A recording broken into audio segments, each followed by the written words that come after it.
Ézéchiel, chapitre 19.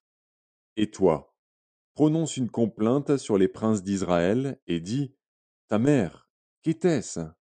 Une lionne. Elle était couchée parmi les lions. C'est au milieu des lionceaux qu'elle a élevé ses petits. Elle éleva l'un de ses petits, qui devint un jeune lion, et qui apprit à déchirer sa proie. Il dévora des hommes. Les nations entendirent parler de lui, et il fut pris dans leurs fosses. Elles mirent une boucle à ses narines et l'emmenèrent dans le pays d'Égypte.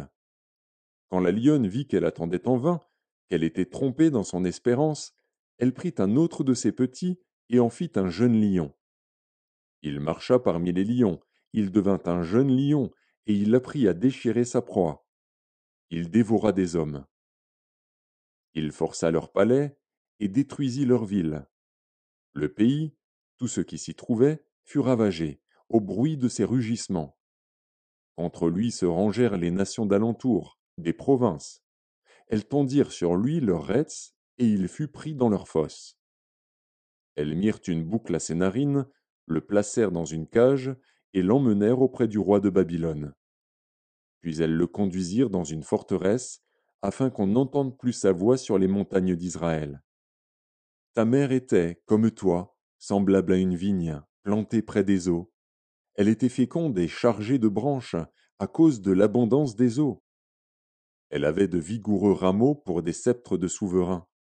Par son élévation, elle dominait les branches touffues. Elle attirait les regards par sa hauteur et par la multitude de ses rameaux.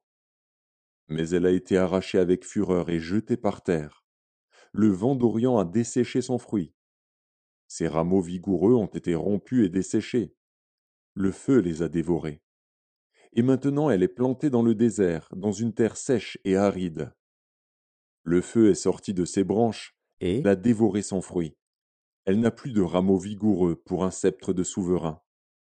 C'est là une complainte, et cela servira de complainte.